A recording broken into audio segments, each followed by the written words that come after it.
Three, two, one, and glow. Y'all know what time it is. Y'all, it is glow time. It is Wednesday at 5. You know the glow is what? It's live. Okay, so today we're broadcasting out of a special little studio space. I am here at my sister's center. Yesterday, we were part of an amazing commission meeting where we literally took it to the commissioners. We took it to the commissioners here in Atlanta, here in Cobb County. We were talking about women, our women that are being evicted from these homes without any type of integrity nor dignity. Hello, Cinnamon C. We see you. We see you. We see you. Okay, so today, we have a special one today because we're going to be glowing up and we're going to be talking about education and how it affects our children, how it affects how the pandemic has affected the education process. And we're going to be also tuning in with a near and dear educator and friend from FAMU. So y'all know I've been heavy on FAMU lately. Y'all know my FAMU lead been getting a lot of y'all been getting a lot of plugs, right? So y'all, if y'all attended another HBCU, please start sending some emails. Email me. Hey, Miss Cinnamon, if you could drop my email address, that would be great. And you guys know how it goes. We're going to open this floor up. We're going to open the panel up. We welcome conversation.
Okay, guys, I'm so sorry about that. You guys, I'm in a different space today, so y'all know how my Wi-Fi is. It's wonky, but I promise you, this is the last week that this sound is going to be like it is. But we're going to welcome our guest to the panel, and he is going to be phenomenal. We have been building and we've been talking over the past couple of months, and I can tell you guys, not your typical, what I've been finding here since I've been getting out in Atlanta, not the typical Atlanta, thought process when it comes to how we should be addressing community, how we should be addressing building community with man, woman, and child. Because everyone told me, hey, when you go to Atlanta, don't be trying to date, because those dudes up there, they mentality is just, it's not on family. It's more so on finances and finessing these females.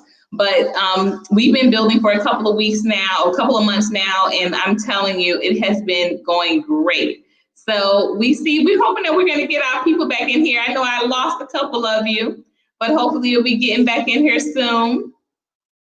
And without further ado, we're going to bring to the panel for our glow up hour, Mr. Chris Andrews. Hey, how you doing? How you doing, Courtney? Chris, I am very well. So you had a full day at school today, huh? Yes, and as you can see, I'm very exhausted. Had school, had meetings, etc. But we here. What's going on? Well, perfect. So what we're gonna do is, this is what I do on my glow shows. I'm giving you some footage so you can kind of see how it goes, how it glows. I step on out. I let you speak to our glowers and our lighters. Okay. I encourage people to drop their questions in the chat portion. So I go ahead and I man that portion, because it's hard to focus on both of those at the same time. So what I'm going to do is take myself out of the picture. I literally leave the stream. It's your show. You want to talk to our glowers, and I'm going to be dropping and pulling any questions from the chat. And when I come back in, that's when we'll do that. So are you ready to glow? Yeah, just drop any questions that you have for me, and I'll try to address those to the best of my ability. Okay, and we save the questions genuinely like to the closer to the end, because we'll do questions. We allow for guests to come in if they want to and ask you the questions themselves, and then we also do our top 5 at the bottom of 5. So we got 5 super questions coming in at 5:55. But as of right now, it is your show. It's your show to glow. Go in and let's have Mr. Chris. We're talking about what's going on with education, how it has been affected since the pandemic, and of course, homeschooling. It's just a real option now, looking forward beyond the pandemic. So I'm signing off. I know y'all gonna miss me. As Courtney said, my name is Christopher Andrews. I would definitely say homeschool seems to be a viable option, and as an educator myself, I tend to get contacted regarding homeschool options or curriculum options, because there's just been it's just been a mess connecting to these major platforms. I won't say their names right now, but these virtual learning platforms that we've been using, there's been a mess as far as connectivity and accessibility. I noticed with this pandemic, we're dealing with students that may not have access to Wi-Fi in the home, or may not have a Chromebook technology to get work done. So as an educator on my end, what I've been seeing is that some of my classes, there's less than half of the students attending, and I can't truly hold it against them, because you don't know what's going on as far as their level of accessibility. One thing I tend to think about is the classism that this pandemic has created within education. Like I initially stated, there are some parents who to pay me to homeschool or tutor their child versus there's parents who can't, versus there's whole families now that are disconnected because they have lack of usable technology. They have lack of consistent Wi-Fi. I live in Stone Mountain, Georgia currently, and one of the major streets here is Memorial Drive. And one of the things I think about is being an educator in a Title I school.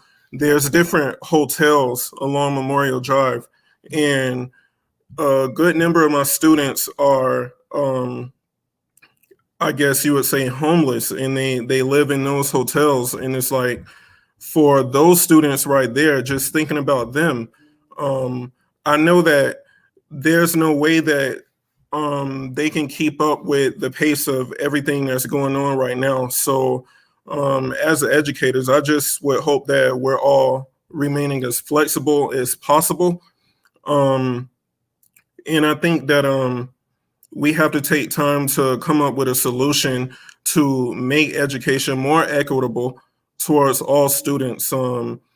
Get education and the lessons to the students who might not have access.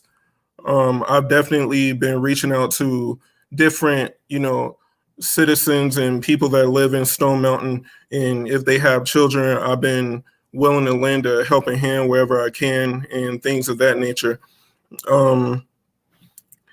Because that's my solution to leveling the playing field. I'm gonna just extend myself as much as possible to make it equal to all children, any way that I can. If you know any children that need any enrichment, I would definitely set up a Zoom call or a Microsoft Teams, and we can get something going where I can possibly help them, because with the times we're living in right now, children can't afford to not be in an equitable situation, or they can't afford to not have access to learning because of different various circumstances. So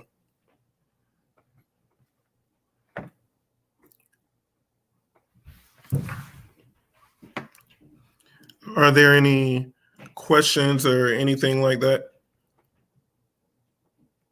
I can't see Courtney.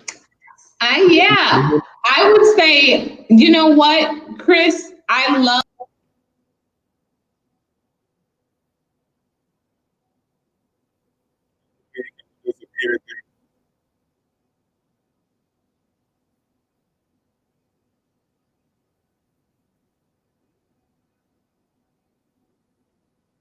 this There you go for a second. challenge parents and caregivers to be very creative with how we're addressing curriculum, how we are attending to the need or the desire for homeschooling as being an alternative.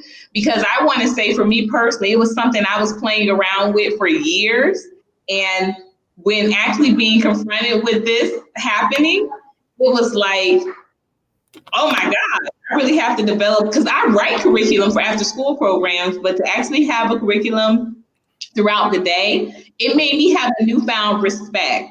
So I would love for you to talk about, what are some things you're learning about yourself as a teacher, as well as you're learning about your parents and your students during this homeschooling kind of shift, virtual schooling reality. I would love to hear more about that. One thing I would say that there's a definite technology gap that I'm noticing, and a lot of parents, they do have the desire to help their children. A lot of these parents, they do have the desire to do whatever it takes for their children to succeed, but within this technology gap, there's sometimes a lack of communication sometimes, because maybe someone higher up might not be able to guide the child to the correct resources or to the correct platforms. And one thing I just noticed has just been on top of the lack of technology. There's been a technology gap and there's been a lack of communication in a lot of schools so far. But not to criticize the schools, it's just a wild time right now. I guess everything is so new that everybody's just trying to get their feet under themselves. So as far as parents, I would definitely say I would encourage you to continue encouraging your scholar, continue doing all that you can, and I would hope that teachers would be able to work with you. Um, we just got to get the communication on board in schools. I think that things have to be organized, and yeah, there's just too many different avenues where I can take this, but it's just a wild time right now. There were sometimes during the first week of school, our whole city, so they were telling us to, invite the kids to these online live sessions so we can teach them, but the system crashed and it didn't get fixed again until maybe 2 days later. So it took a whole lot of pivoting and things like that could, be discouraging to both the adult and the child. So I don't know. I think sometimes you just gotta take time to familiarize ourselves with technology, take time to realize we're all human beings and this is new, and step into this new normal as smoothly as possible. Every day I like to start with encouraging quote to my students, and then I check on their mental state of health, ask them how they're doing, how they're feeling, things of that nature. This is the second week, but I've already built in the culture where mental health is definitely an important part of my classroom. We call it social emotional learning. So I'm one of those educators that's all about meeting your total needs. A lot of times, although I'm your science teacher, I might have to help you with math, or I might have to, if you're trying to go to a magnet school or something like that, might have to help you step in and help in other ways like that. Yeah. I think homeschooling is key due to the deep state of indoctrination. Yes, I definitely agree that homeschooling is key. There's just so many things that are not in the common school curriculum. I was talking to Courtney once regarding math class. There's nothing teaching these kids about FICO credit scores. There's nothing teaching these kids about investments, stocks and bonds, nothing about commodities, things of that nature. Um, we're almost getting censored on main media news networks. That's why I'm blessed that Courtney is allowing me to speak to y'all tonight. Is as far as social studies, there's not really any emphasis on any history that these kids can relate to on their own. It's definitely Eurocentric, and these kids can't relate to that. So since they can't relate to it, they regard certain subjects as boring and such. Um, there is this emphasis on STEM, which is pretty good, but we just need more. Like we need to know. Kids need to know about politics. They need to know their area politicians, what they're responsible for. Teach them about funding when you want to give them budget projects. Um, give them a little mock say so and where they think their dollar should go. And maybe when they grow up, they'll take those ideas and run with them.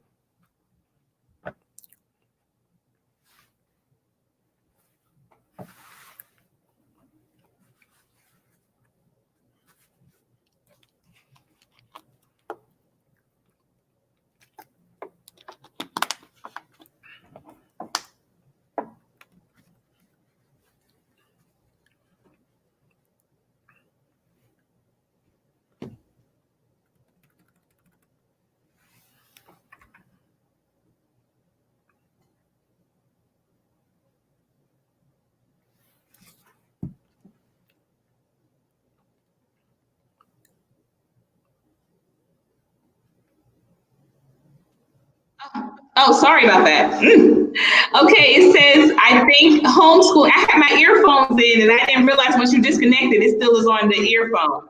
But it says, I think homeschooling is key due to the deep state of indoctrination taking place, which affects our kids in such a way when reaching adulthood, it has a psychological effect. Would you agree to that, Chris? Oh yeah, I definitely would agree to that. I kind of covered that briefly a few seconds ago. I think these kids need a new curriculum that is aligned to the real world around them, a new curriculum that they can relate to, a new curriculum that is truly student centered, not what a system thinks should be student centered. You know, I think that to branch off and go to homeschool, I mean, to implement homeschooling in your household is completely fine. I think you should do what it takes for your child to be as successful and well-rounded as possible by any means necessary.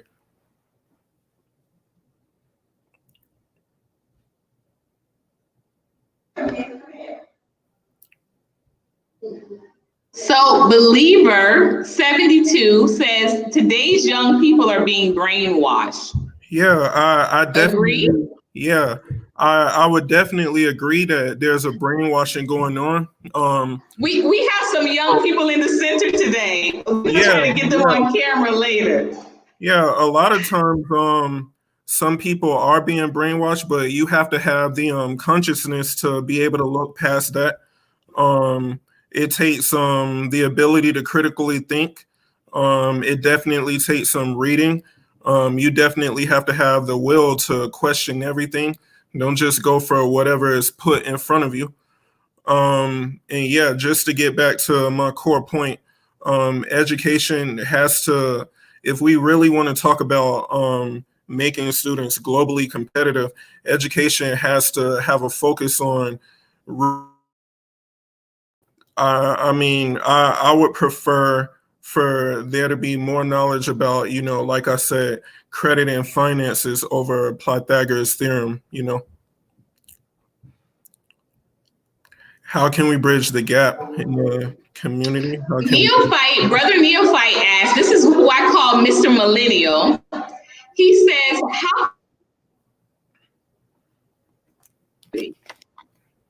how can we bridge the technology gap in the community?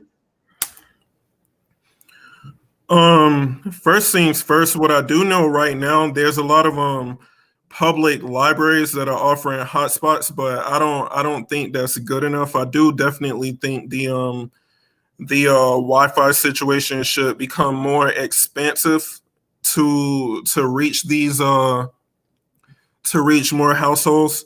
And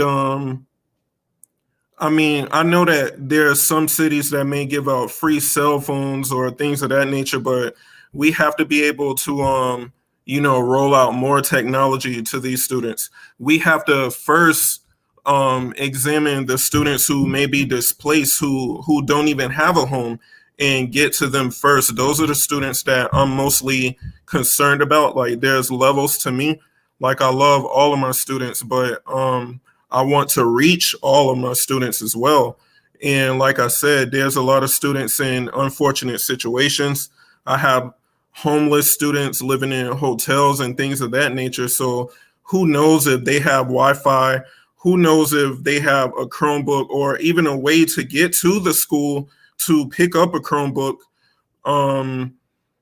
There maybe there could be a way where schools could set up like a drop off situation where they can go to these main hubs where a lot of these less fortunate students live, such as a hotel, and just like they do with school lunches, load up the buses with laptops if you have surplus laptops, and actually go to these students and actually get them the laptops. And if you combine that with expensive Wi-Fi, then maybe, just maybe, they'll have a shot at least attending class. And me, I'm an educator that believes if I can get you to attend class, I got you. It's like fishing to me.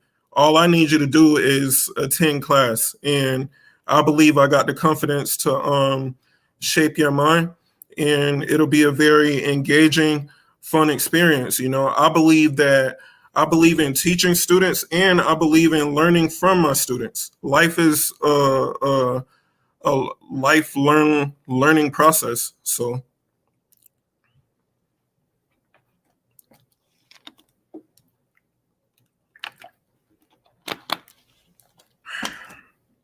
those are just my thoughts on that. Chris, I'm telling you, this we have been talking about doing a show together, and I am loving how, you're really able to very much well organize your thoughts, your answers, and the way the room is responding to you is bananas. This is great. These questions are really coming in. Okay, so Believer 72 says, hey, speak truth to those kids, sow those seeds. Their brains are like little computers being programmed. I agree. Chris, let me ask you a question. How has becoming a parent affected you with teaching? Because you were a teacher before you were a parent, correct? Yeah. So how has now being a parent, how has that affected your teaching style? Or has it affected it? I was always compassionate, especially in the classroom, but just having my own child, she's elementary age. My child just started first grade earlier this week. So patience is one thing that you have to have with all children. I definitely understand as an educator, you have to be willing and have the patience to walk students through everything step by step by step. If you have expectations, you have to, provide the platform for them to be able to meet your expectations. I can say that I was a teacher before I was a parent. I taught in Philadelphia. I taught high school. And as quickly as I started it, I got out of it. I spent about 2 years. My ex-husband continued. My ex-husband went up to being a professor. But I realized very quickly, teaching was one of those things where you had to do it to realize that you couldn't do it. You have to love this, Courtney. You definitely have to love this. I know it. I like teaching, but I didn't like being a teacher. Does that make sense? Yeah. I like teaching, but I didn't like being a teacher. I think that with me, I just wanted to step up to the call for what it meant. And, now that I'm here, now that I'm able to shape minds, I feel free to teach students the way that I wish that I was taught. I just strive to be the educator that I wish I always had. And if I could do that, then it could be a pretty good experience for, the student. And because I love this. I mean, it's definitely necessary. So, I mean, hey, whatever I got to do to, I don't want to sound storybookish or anything like that, but whatever I have to do to make education a more equitable situation, because that's the pathway to the future wherever you take it. Everything has education built into it. Students, some will go to college, some will go to trade schools, some will start businesses, but within all of that, you need to have some form of education to bring these things into fruition. So I believe that I just want to play a part in helping you forge that path for yourself. I love that. I want to thank you, Miss Claudette May. She says it's very important. It's a very important and sensitive topic. It is. Parents with schooling, like I say, this chat room is being lit up. People have questions. They're engaged. I love it. Chris, I think that, your answers have shown your real passion. You were just not in it for a paycheck. And that's been really beautiful to kind of see how that is, how that's being revealed during this time, because we've had great conversations on the phone. We've had great conversations in person, but to see how you're able to really convey that message to my viewers, to the goers here, I definitely appreciate it. Thank you.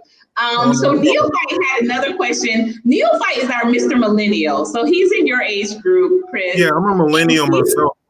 He said, are schools really interested in bridging that gap fundamentally? Oh, Mr. Millennial goes in. He goes in. I don't think so, because if you ask me, if I'm critically thinking, is this level of inequality or whatever gaps we see in society, it's almost meant to be the way that this country is set up. I believe that the higher powers know that all the needs are not being met, and education is just, with this pandemic and everything going on, education has become just another way of expanding the inequalities in our country. Because if you take these kids right now, if I'm teaching seventh graders who turn 13 years old right now, and things keep going the way that they're going, imagine their mind state by the time they're 18 or by the time they're 21 or something like that. So I definitely think it's a part of a higher plan to not ensure that education is equitable, to not ensure that funding is equitable.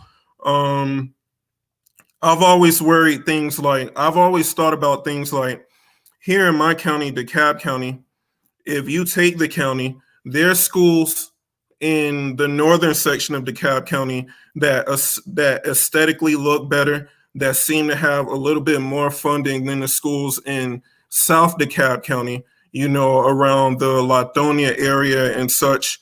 And you got to wonder, how is it that if we're one county, the gap is just so expansive? The funding, I don't believe that it's equal. The attentions are not pure. They know that everyone does not have adequate technology. I haven't really seen any push for any sort of Wi-Fi expansion. I see that the public libraries are doing a good job at providing hotspots, and that's good, but you got to think on all angles. The technology portion. I teach in a school that's considered a Title I school, meaning the majority of the students come from households that are either near or below the poverty line. So you got to consider all angles of these things. Accessibility to even get to a place to pick up technology. It almost seems as though there's not really been any focus on the whole picture, and then the school year just keeps rolling on and rolling on and rolling on. As a matter of fact, I'm getting brand new students like almost every day. So I know that they're behind. So you got to spend time catching them up, and nobody notifies you of these changes. So you just got to be quick on your feet. This is very tough. This is definitely one of the toughest school years for all parties. I believe educators, the parents, and most importantly, the students. But yeah, I definitely don't think that the higher powers are doing everything that they can to make the situation more level, more equitable. It's almost as if there's a benefit to having a certain sector of society not have access. It's almost like a seesaw effect, if you ask me. You know what? That is so key what you just said, and this is a great segue. We are going to open up the panel for conversation with Chris in 5 minutes. In 5 minutes, guys. So please, if you would like to join the panel and ask Chris some questions one-on-one, definitely. We know we already have Mr. Millennial signed up. I will be dropping that link in the chat window in 5 minutes. So please make sure you guys line that up. I definitely wanted to give Chris some time to engage with you all personally. You know, I love it when shows glow like this, y'all. I can just sit back. I can just sit back and just watch it be on cruise control. I do love it. Definitely. Okay, so Believer72 says, thank you so much, Believer72. Says, thanks, y'all. Keep up the good work. Your message is positive and not divisive. This is what will make a real difference and help those kids who need it. Agreed, agreed. Let's see. We are going to be, make sure, please, guys, I know we do have a moderator. We have a new moderator in the room. But guys, please make sure you like, comment, share. And if you are not subscribed, y'all know what to do. You better subscribe. Make sure you hit that bell. And make sure you remember every Wednesday at 5, The Glow is live. And y'all, we have a very special F-Bomb Friday coming up this Friday at 8 p.m. Make sure you sign on for that. I'm going to go and look at a couple of more of these comments here before I drop this link. And something that you just said. So Chris, what I love about what you just said about it's almost like they're doing it on purpose, that there is such a gap. Why would there be, and I'm not even playing devil's advocate when I ask this question. They always say a good journalist never asks a question they already have the answer to.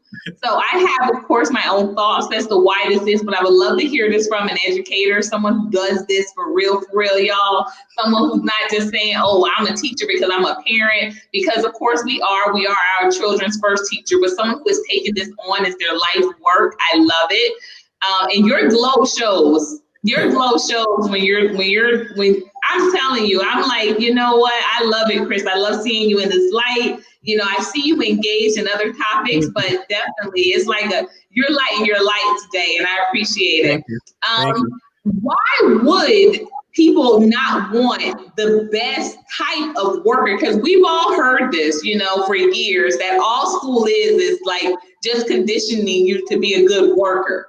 So why wouldn't people want to have more of an investment into a better or more intellectual working class society? Like, why wouldn't you want it to be a better class of people? I'd love to hear your thoughts on this. You know, Courtney, to answer your question in the shortest, most concise way as possible, I believe that this is a capitalistic society.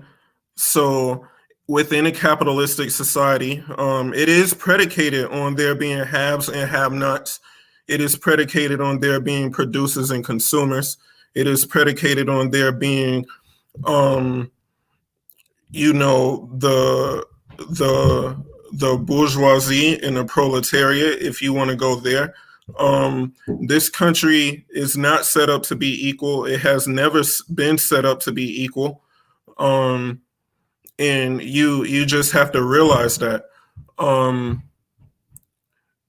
there seems to be a strong campaign to almost stop critical thinking. That's why the curriculum is written in such a almost lampoonish way compared to what's going on in the real world. And I believe that training students to think in such a way as the curriculum would have them, that's just another distractionary tool in itself. It doesn't really promote critical thinking like that, in my opinion. That's why, as educators, we strive so hard to engage students in these critical thinking questions while trying to stay within the content. Me being a science teacher and teaching the population that I do, when I teach you about the human body, it's just not good enough for me to teach you about the human body. I want to go across the curriculum and teach my students about the Tuskegee syphilis study and compare what that was and its impact on their culture to COVID-19 and its impact that it's having on all of us right now. So that's just one of the ways that I use my platform to, you know, just go across all kind of subjects and, you know, teach them real world science, in my opinion, you know.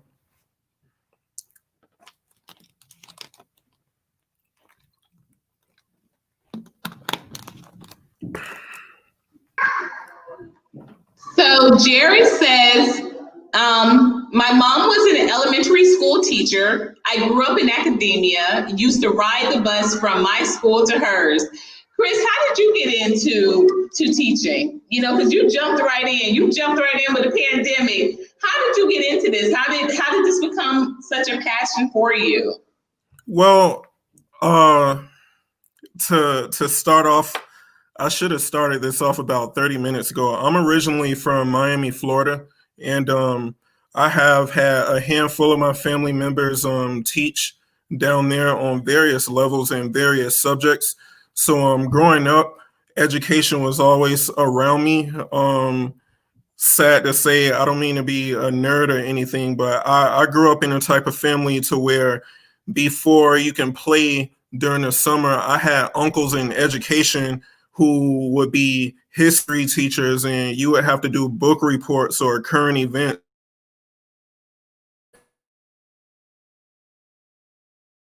I've had cousins that are math teachers. I had an aunt, she recently retired just a couple years ago. She was a kindergarten teacher for over 30 years. I'm 30 years old right now. She taught longer than I've been living. Educators have always been around me. I've been able to see the impact that they've been able to have on our local community in Miami. There's still people that I talk to right now that remember some of my family members and the lessons they may have been taught at their schools and their classes. And I always wanted to have that lingering effect on my community. I chose a subject like science because I just felt as though there just weren't enough male educators in STEM subjects on the earlier level. You know, there are a lot of male educators on the high school level, but I felt that maybe someone needs to step down to the middle school level and kind of, you know, help guide them and get their minds right for high school so they can approach high school with their best mind as possible so they can move on and, you know, move on to whatever path they're going to go to in life. Yeah, I one of my favorite uncles, he passed away in 2017. He was a history teacher and an administrator in Miami. He was an administrator at Miami Senior High School for a number of years. He was an advisor over the 5,000 role models. I went to college. I majored in history. I taught history my first couple of years in education. Right now, I'm the faculty advisor over our all boys mentorship group at my school. So I believe that I've had some nice footsteps to follow in my lifetime. So that's just my story about how I got into education. And I plan to be here for a little while because, I mean, with everything going on right now, I just feel like I can't quit, you know?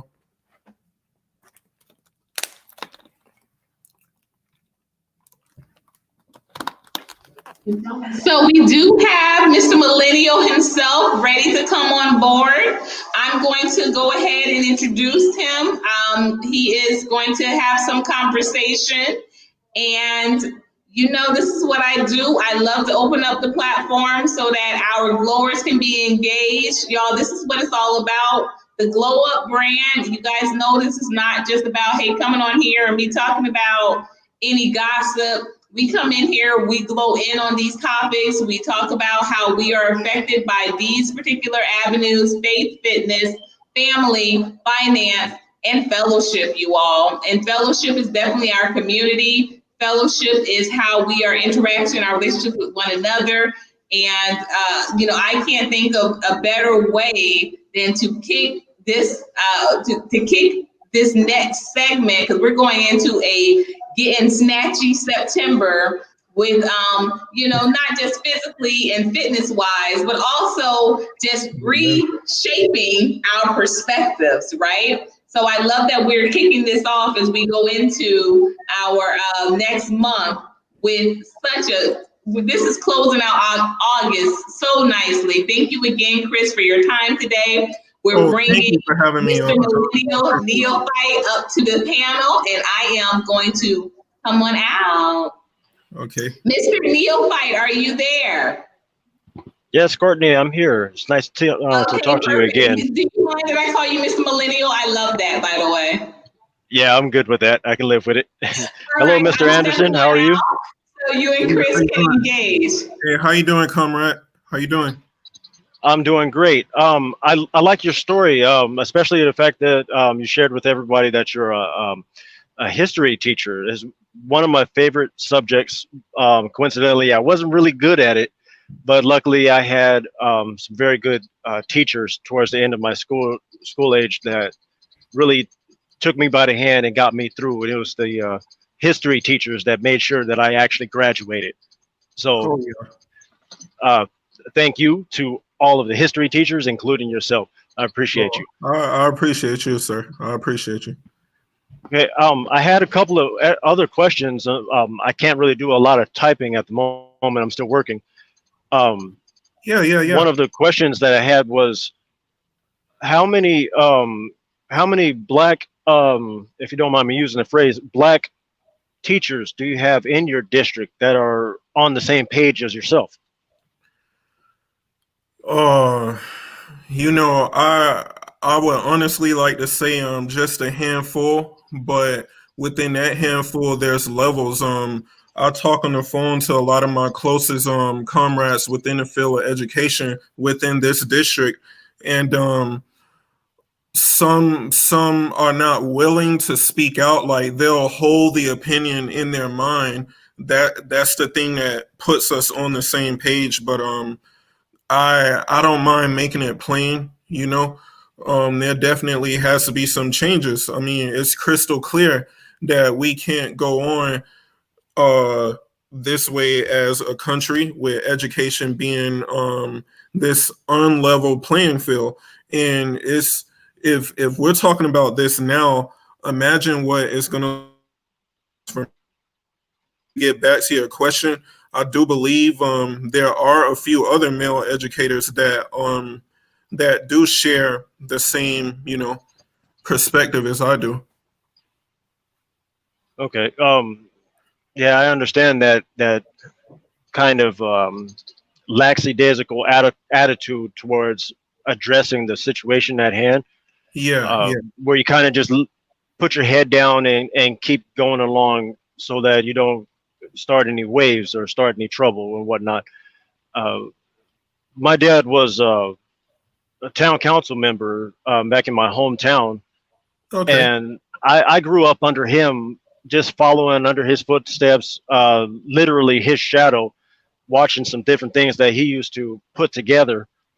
And one of the things that he liked to put together was this community where there was no community, yeah, making things kind of happen just off a whim. Not sure how he managed to pull half of this stuff off, but one thing that I do remember is him getting the okay to get a kind of a safe space to hold the free lunches for our community. And all he would ask was for you to bring whatever little change that you can to put into the collection to in order to qualify as I guess you would say a C3 S corp or maybe a LLC or non-profit, yeah, yeah, right? To get further government aid to help pay for the buses, the rental on the buses, where he would take myself and some of my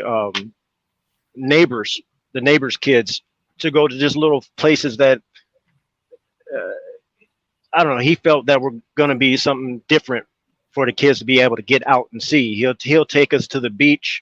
He would take us to on special occasions, Magic Mountain of places, theme parks, yeah. whatever he can like muster the little money that would get collected from those donations, those pennies and dimes, nickels and whatnot. Yeah, that's healthy And exposure.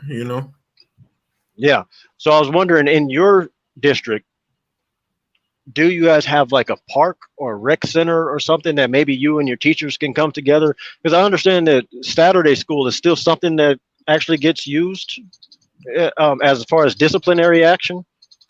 Um, I think that when it comes to those specific types, like Saturday school, that might be on a more school to school basis. I know that my school particularly hasn't done Saturday school in the 4 years that I've been there. However, that isn't to say that, you know, the next school over in the next community does not. You definitely just gave me a pretty good idea, and it's nice to hear you out. With my boys at my school, the mentorship group that I run, I was more into getting them opportunities to be exposed to different sides of Atlanta.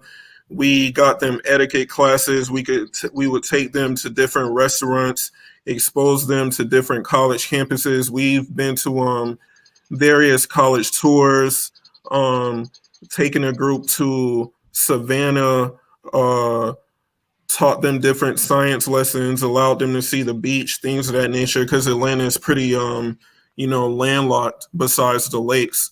So Right.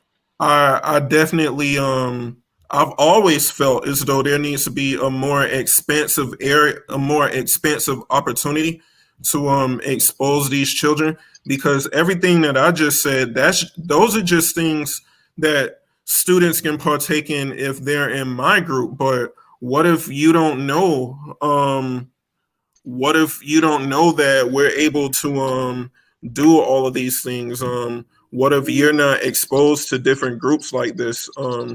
So another thing, things just, the net just needs to be cast like on a wider level. I know there's different, you know, organizations in the area that have after school programs that can pick students up, but those are more like babysitting services. They're not really taking the child anywhere and exposing them to anything.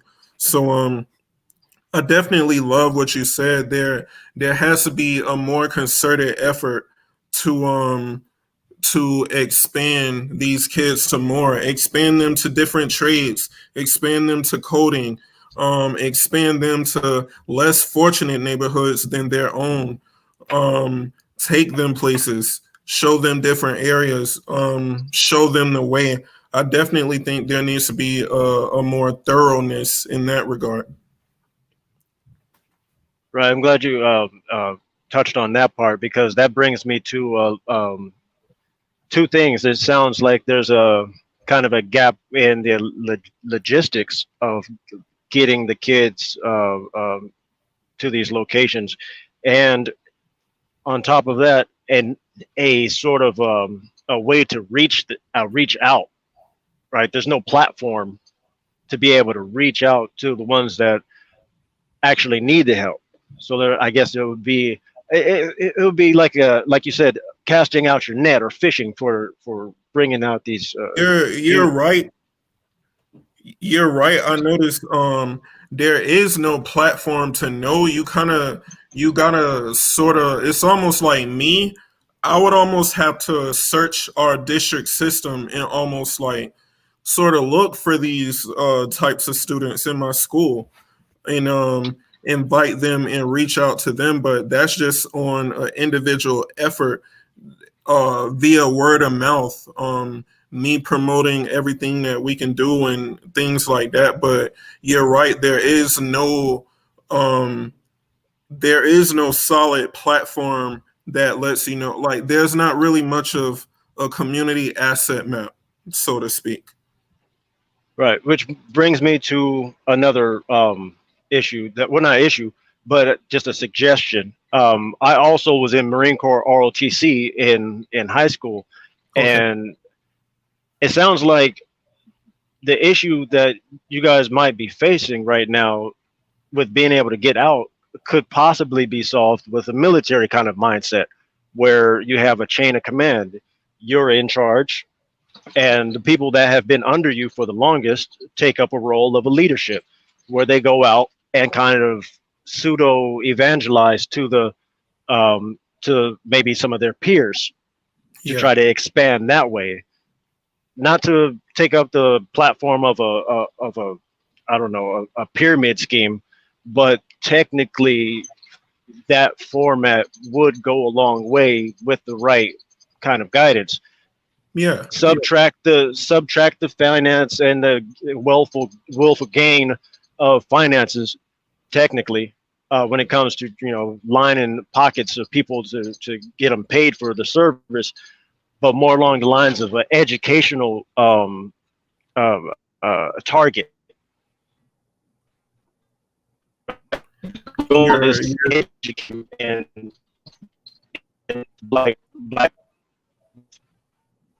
but it sounds like that a military kind of approach could help solve that problem just on that one level. I mean, there's a whole lot of other problems, like especially with the like the question I brought up earlier about bridging the gap of technology, where if someone had a home with a suitable Wi-Fi spot, or if there was like a hotel lobby that could be taken up, or a rec center that can be used as a kind of a secondary class where you guys meet up on a Saturday or something like that, and turn a Saturday school into a positive thing, like a Pan-African school or something like back in the day. Yeah, like a Pan-African school. Not a friend of mine, but a unique perspective, man. I never thought of it like that, like turning Saturdays. I mean, of course, there's enrichments and things like that you can do on a Saturday, but when you hear the term Saturday school on the surface, you're right. It almost always has a negative connotation to it. So you're right, that could be a good idea to bring some positivity to the idea of Saturday school, and that'll be a good way to get more students on track, or reach more students, or expose them to different things. So I definitely appreciate that one. Yeah, I kind of got that idea off of some of my childhood upbringing. So my parents moved out of the city, whereas if I was to leave, I wouldn't be able to graduate. So I had to stay behind to finish school while my parents lived in another city.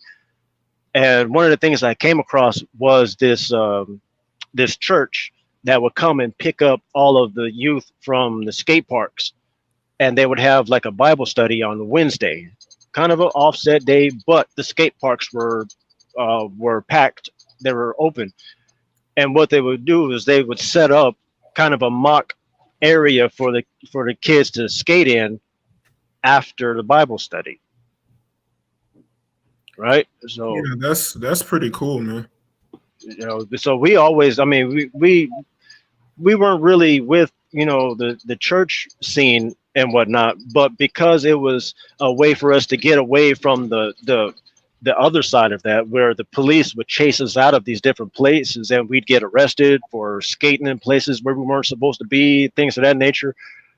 This church was providing a safe place for us to have fun, and they'd come and drop us back off in our couple of different locations where we can go back home before our curfews and whatnot. But it was a way of being able to go and have our fun in a different place without running the risk of getting into that trouble that we normally would do. Yeah, I definitely think that's cool. That sounds like a blessing. Them taking y'all out of harm's way, and then they're able to convey their message, maybe teach you all a few scriptures out of the Bible, while allowing you all a safe platform to be you and do what you wanted to do at that time. So Right. there definitely has to be more than that. It just has to become more common. And it's a willingness thing. You have to look outside of yourself and want to do these. That's me. I'm not the only educator that feels this way, but to be honest, there is not enough of us that are willing to put in the work to see it through, or willing to go the extra mile like this. So Yeah, that's completely understandable. But as Bruce Lee said, it only takes one pebble to start the ripples in a pond. you're right, man, you're right. Um, I was just really inspired by the fact that you care. So I just want to add into whatever I could. Oh, thank It sounds you. like Courtney coming in. Thank you. It is. I'm like the teacher. I'm Talking shutting to down you. this conversation. I'm I kidding. No, but we're gonna make sure for Chris to stay engaged, Mr. Millennial. We're gonna have his when we do the playback at the top. You'll have all of his contact information.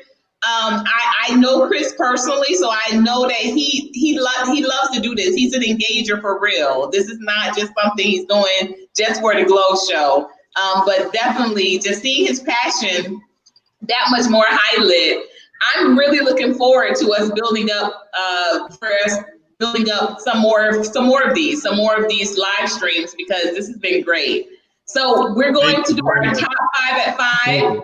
And we'll see you next time, Mr. Millennial. Thank you again for joining on the panel today. Thank you. It was really great. Appreciate it. Millennial. Yeah, you are definitely. I love your intellect. You can just like feel it through the screen. Never met you before, but I tell you, I feel like, you know, we would hang out.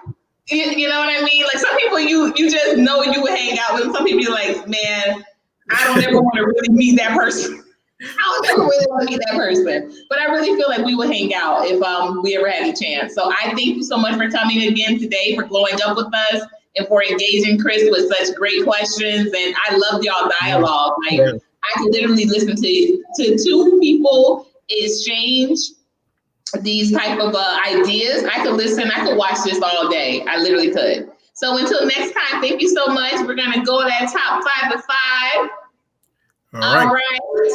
Oh, thank you so much. Welcome to Beta Carter. We want to say some shout out to some very special guests.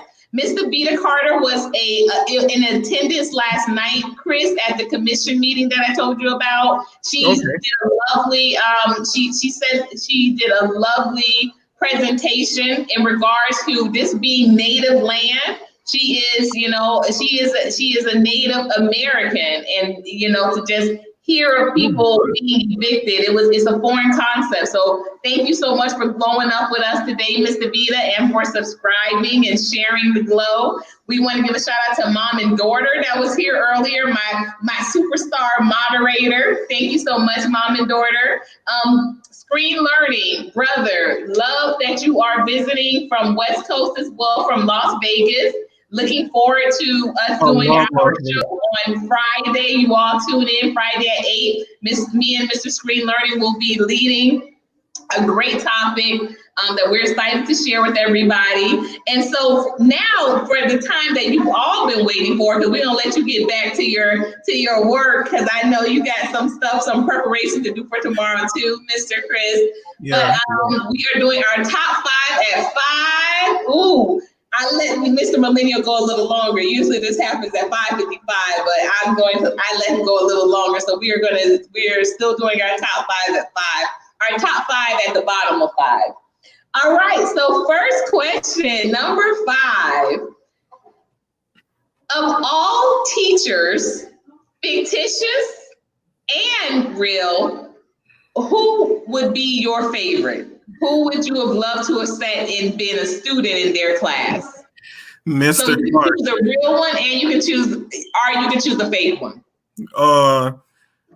Fictitious in a movie sense, it has to be Mr. Clark from Lean on Me. It has to be him.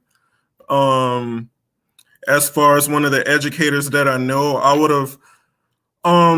I went to the same elementary school where my aunt taught at all those years, so she was directly across the hall from me.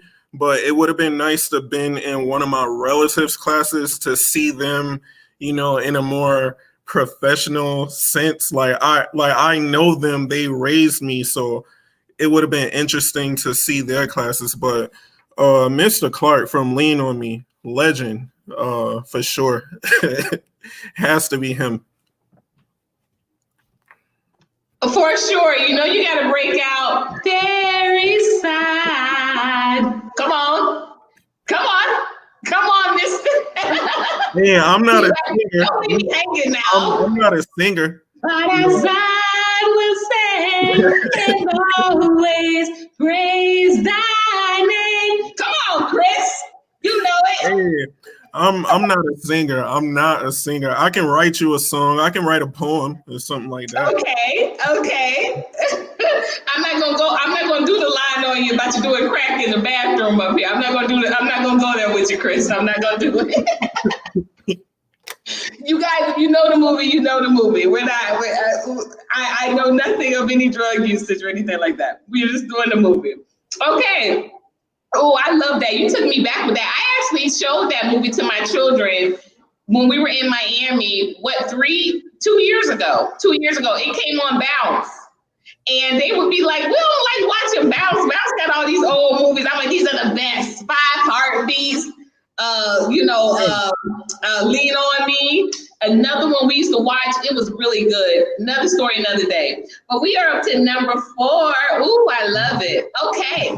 So we know that you are FAMU lead. Who is your favorite FAMU educator? Putting you on this spot. Oh my God. I can rattle them off. Dr. Yvonne Bell, Black psychology professor. Dr. David H. Jackson, one of the greatest history professors I've ever had. He was my history of Africa professor for 2 different classes. That class had a profound impact on my mind state. I would say Dr. Reginald Ellis, Dr. Young, Dr. Stewart, Dr. Veronica Young. I can keep going all day. Professor Jason Black in the STEM department, Professor White. I can go all day. I am blessed to have been taught by some of the professors I've been taught by at FAMU. I love that place with all my heart.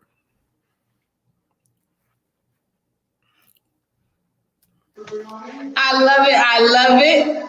Chess or checkers? Where is your best skill set? To be honest, I have a chessboard, but I'm better at checkers. To be honest, I'm better at checkers, to be more transparent.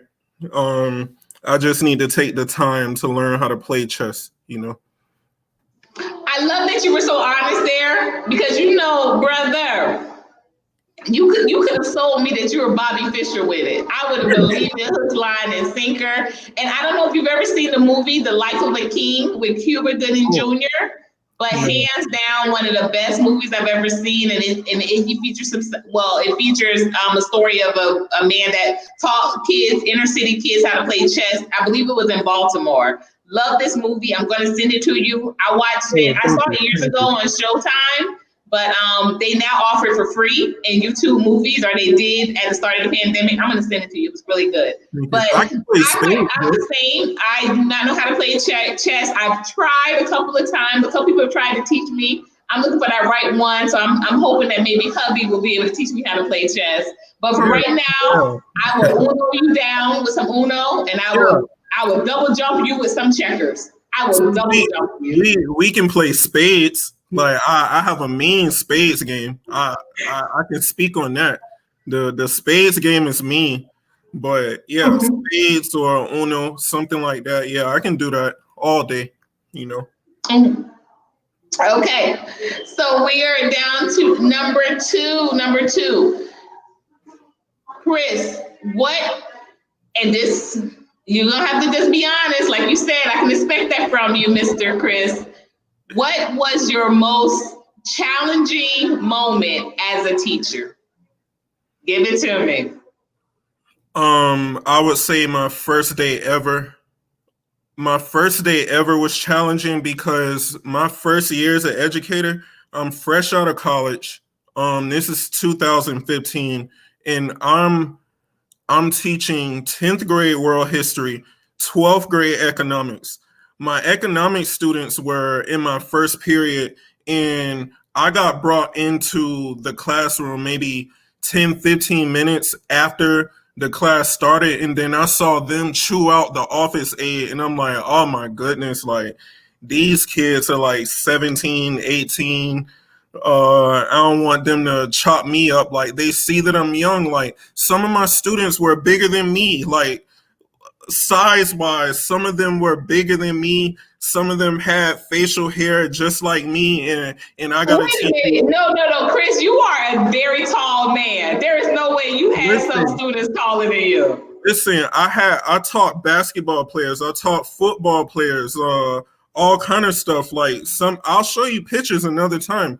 Some of these students were big, but on another tone, I would say, my uncle Lloyd had a very profound impact on my whole life. He was the one I told you was the history teacher. He's the reason why I wanted to be the history teacher. He passed away in 2017 on December 5th. And I remember finding out he passed away the morning before I was supposed to go into work, like maybe 30 minutes before I had to teach my first period class. And that was one of the hardest days of my life in recent memory. But to pull myself together and go through a whole school day and teach the whole day, that definitely, like 3 different times that day between classes, I had to go in the bathroom to cry, but I had to pull myself back together in like 4 to 5 minutes and wipe my face. And my uncle, he had a saying when he was alive that said, remember why you're here. And I had to remember why I was there. And that was that. I did everything it took to get through that day. And yeah, those 2 were the hardest days in my whole career.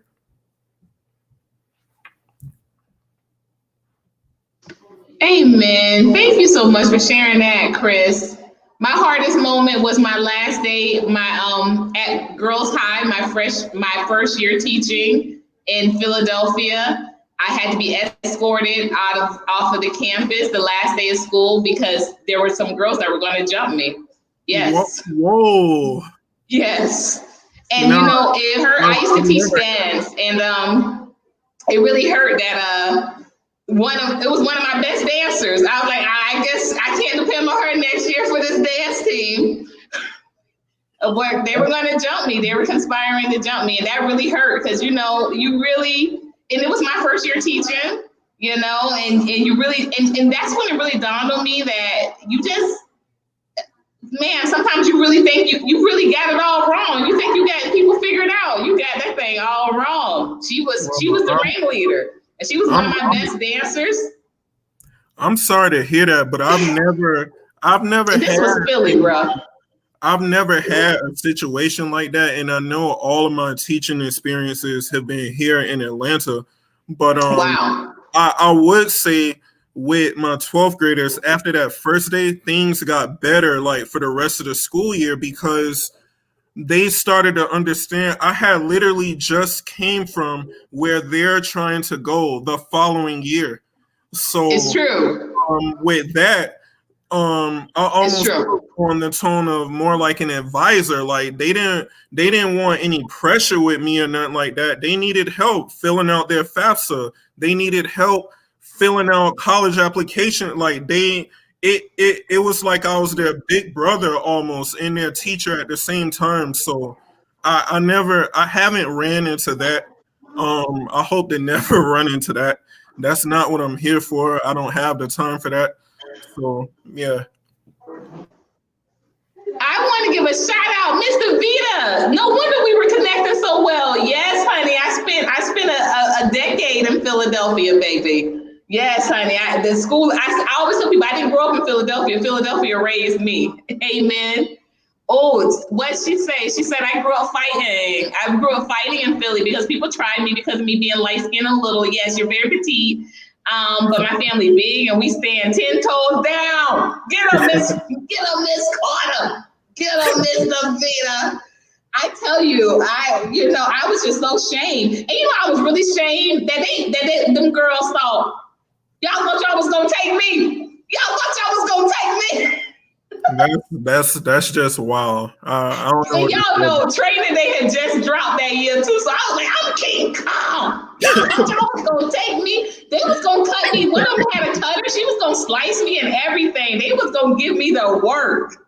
They were gonna give me the work. The reason why I got found out, a security guard was in the bathroom when they were talking. Overheard it, told it to the principal. The principal, they came and got me out of my class, and we were in training hour, and they came and told me this whole plot. They told me all the girls that were listening. And I said, and I repeated the one girl's name. And you know what really got me, Chris, was that I got transferred. I went to William Penn. I got transferred to William Penn the next year. I did William Penn. I did Benjamin Franklin High School the next year to still take on the course load. But those girls never got reprimanded. And I remember I ran into some of my former students years later, and they said the girl, the one that was leading it, she got a huge big award her freshman year. I mean, her senior year, because she had maintained the high, she wasn't valedictorian, but the last 2 semesters, I think she had the highest GPA. And they never reprimanded her. Those girls, some of my girls didn't even know. The ones that weren't in touch with me personally, they didn't even know of why I wasn't coming back, That's what really got me. That they gave this girl an award 2 years later. Yay. That's cool. But some of my girls, they never saw me again, and they never knew why. Yeah. They had box cutter, because another girl had gotten cut. I want to say at Gratz, another girl had gotten cut. They had sliced up another girl, so I think that's where they got the idea. But they was going rip in my face and everything. It was crazy. I was like, these girls I had taken them home from school, had stayed after school way late, cold Philly, waiting for, a ride to pick them up. It just blew my mind. It blew my mind. So, but number one, this is a really fun one, Chris. I definitely, I love acronyms. So give me one. This is a teacher test. Teachers, they don't like to be tested. Give me an acronym for Chris. Go ahead. An acronym for Chris. An acronym.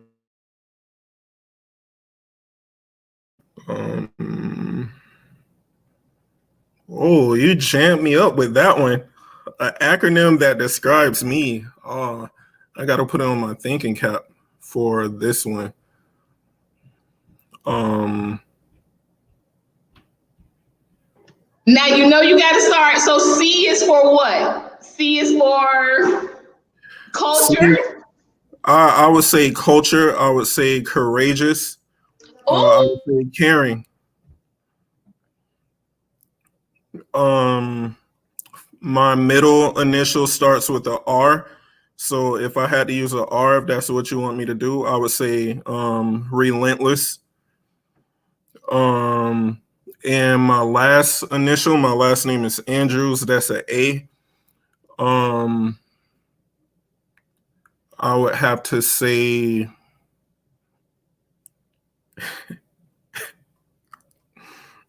amazing. I guess I'll try to be. Now I did mine for Chris. I said charming, handsome, righteous, intellectual, student of life. Chris, I like that. That's for you, Chris. I want to thank you. This was crazy fun for me. It did have me back in my feelings. Like when I was listening to you, I was like, man, I should have stuck with teaching, because man, Chris, you were lighting up. I was like, I feel like passionate like that sometimes. But you can do it. You can do it. It's never too late to jump back in. But I thank you so much, Chris, for just coming and gracing it with your presence. For you really, when I say you lit it up, you lit it up. You let your light. You guys, y'all throw up y'all glowers for Chris. Throw up y'all glowers, y'all lighters, whatever y'all got. Throw them up. Please put them up in the chat. We are going to have Chris on again, no doubt about it. Chris and I are actually working on something really big. I can't wait for us to develop it a little more. Chris is in the thick of it right now. It's the top of the year, so he's getting his bearings down with his studies, and I am, getting all established here in Atlanta as well. So, but we are working on something really big, guys, to bring forward. And this was a great test run. If this was a pilot, bro, we gonna smash it. Absolutely. Thank you again, Chris. Thank you for coming on. You guys put up your glowers. Show Chris some love. Make sure you check the playback. All of Chris's contact information will be there if you all want to further engage. Parents, if you want to further ask some questions. Students, if you want to figure out how you can get to be Chris's student virtually. Courtney kind of disappeared there. But thank you for having me on. It's an honor and pleasure to talk to you all, and I'm definitely open to questions. Y'all know what to do. Until next time, y'all know what to do. Glow up. Thanks for having me, Courtney. All right. Thank you, Chris. Thank you so much. No, the pleasure was really all ours. Y'all throw up y'all glowers. Thank you so much, Mr. Millennial. See you guys. Remember on Friday, we're going in F-Bomb Friday. Make sure you ring that bell. You do not want to miss this one. Okay, I'm gonna read these ladies like I should have read those girls when they wanted to jump me. Friday, absolutely. F-bombs are dropping. See you guys then. All right. Thank you. All right.